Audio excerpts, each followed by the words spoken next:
কোনো রকম মশলা বাটাবাটির ঝামেলা ছাড়াই চিংড়ির এই রেসিপিটা গরমের জন্য একদম পারফেক্ট একটা রান্না। এমনকি পেঁয়াজ আদা রসুন ছাড়া আজকের এই রান্নাটা আমি করেছি, আর যেটা খেতে হয়েছে এক কথায় অসাধারণ। কালো জিরে দিয়ে আজকের এই রেসিপিটা যদি আপনারা বাড়িতে রান্না করেন তাহলে এই দিয়েই সব ভাত খাওয়া হয়ে যাবে। তাই অবশ্যই ভিডিওটা স্কিপ না করে পুরোটা দেখার অনুরোধ রইল। তাহলে চলুন আর দেরি না করে ঝটপট শুরু করা যাক আজকের এই রেসিপি। প্রথমে আমি কিছুটা পরিমাণ চিংড়ি মাছকে ভালো করে পরিষ্কার করে নিয়েছি, তারপর ধুয়ে নিয়ে একে নুন আর হলুদ মাখিয়ে রাখছি। এখানে আমি 1/4 চামচ পরিমাণ নুন আর 1/4 চামচ পরিমাণ হলুদ গুঁড়ো দিয়ে চিংড়ি মাছটাকে ম্যারিনেট করে রাখবো 5 থেকে 10 মিনিটের জন্য। এতে বেশ ভালো করে চিংড়ি মাছের মধ্যে নুন আর হলুদটা ঢুকবে। এদিকে গ্যাসের ফ্লেমটা অন করে আমরা কড়াই বসিয়ে দিয়েছি, আর তার মধ্যে দিয়ে দিয়েছি 2 টেবিল চামচ পরিমাণ সর্ষের তেল। সর্ষের তেলে রান্নাটা খুব ভালো হয়, সেই জন্য সর্ষের তেলই আমি এখানে ব্যবহার করলাম। সর্ষের তেল দেওয়ার পর তেলটাকে বেশ ভালো করে আমরা গরম করে নেব। তারপর ম্যারিনেট করে রাখা চিংড়িগুলো আমরা তেলের মধ্যে দিয়ে দিলাম। চিংড়ি মাছগুলোকে হালকা একটু লালচে করে আমাদের ভেজে নিতে হবে।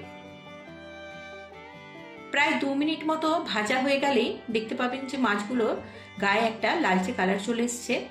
তখন আমরা এগুলোকে কড়াই থেকে নামিয়ে রেখে দেব।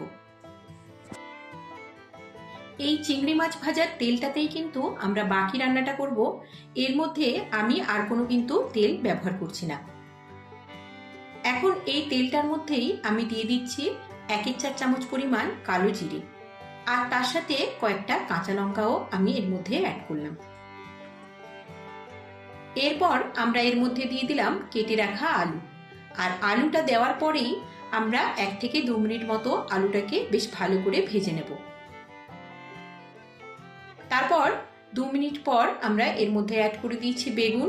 আমি এখানে একটা মিডিয়াম সাইজের আলু আর একটা মিডিয়াম সাইজের বেগুন এখানে ব্যবহার করেছি। আলু আর বেগুনটাকে আরো 1 থেকে 2 মিনিট মতো আমাদের ভেজে নিতে হবে। যতক্ষণ আলু বেগুনটা ভাজা হচ্ছে ততক্ষণ এই রান্নার জন্য আমি একটা মশলা তৈরি করে নিচ্ছি। একটা বাটির মধ্যে আমি নিয়ে নিয়েছি 1/4 চামচ পরিমাণ হলুদ গুঁড়ো, 1/2 চামচ পরিমাণ কাশ্মীরি লঙ্কার গুঁড়ো, 1/4 চামচ পরিমাণ জিরে গুঁড়ো, আর 1/2 চামচ পরিমাণ ধনে গুঁড়ো। এখন সামান্য একটুখানি জল দিয়ে মশলাগুলোর একটা সুন্দর পেস্ট তৈরি করে রেখে দেবো। ঘরে থাকা সাধারণ মশলাপাতি দিয়েই কিন্তু আজকের এই রান্নাটা, যেটা খেতে অনেক বেশি ভালো হয়।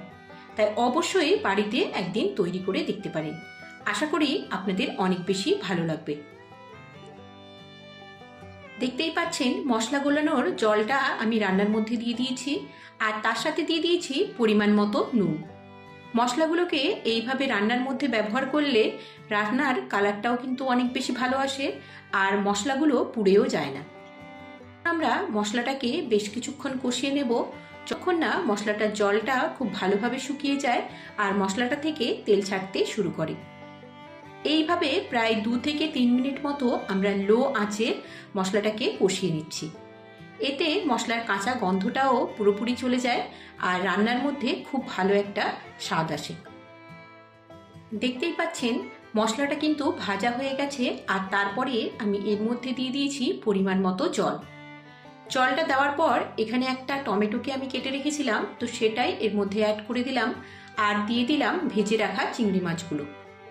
এখন সবকিছু ভালো করে একবার মিশিয়ে নিচ্ছি, আর এটাকে ঢাকা দিয়ে আমরা 10 থেকে 12 মিনিট মতো লো আঁচে রান্না হতে দেব। এতে আলুটা বেশ ভালোভাবে সেদ্ধ হয়ে যাবে। তো 10 থেকে 12 মিনিট পর আমরা এখন ঢাকাটাকে খুলে নিচ্ছি, আর চেক করে নিচ্ছি আলুটা ভালোভাবে সেদ্ধ হয়েছে কিনা। তো দেখতেই পাচ্ছেন আলুটা কিন্তু খুব ভালোভাবে সেদ্ধ হয়ে গেছে, আর ঝোলের পরিমাণটাও একদম ঠিকঠাক আছে। এই পর্যায়ে আমরা গ্যাসের ফ্লেমটা অফ করে দিয়ে এটাকে ঢাকা দিয়ে 5 থেকে 7 মিনিট মতো এমনিই রেখে দেব। শুধুমাত্র চিংড়ি মাছ নয়, যে কোনো বড় সাইজের মাছ যেমন রুই, কাতলা, যে কোনো মাছ আপনারা কিন্তু এইভাবে রান্না করে দেখতে পারেন। খেতে অসম্ভব সুন্দর হয়। আর যেহেতু খুব কম তেল মশলা সহযোগে তৈরি হয়, তাই গরমের জন্য একটা আদর্শ রেসিপি। আমাদের রান্নাটা প্রায় কমপ্লিট হয়ে গেছে। এখন আমরা একটা প্লেটের মধ্যে এটাকে সার্ভ করে নিচ্ছি। তাহলে আজকে আমার রেসিপিটা আপনাদের কেমন লাগলো সেটা কিন্তু অবশ্যই আমাকে কমেন্ট করে জানাবেন। আর যদি ভালো লেগে থাকে তাহলে অবশ্যই ভিডিওটি একটি লাইক করে দেবেন এবং ভিডিওটি বন্ধুবান্ধবের সাথে শেয়ার করে দেবেন। আর এরকম আরও নতুন নতুন রেসিপি পেতে আমার চ্যানেলটিকে সাবস্ক্রাইব করে পাশে থাকবেন। নমস্কার।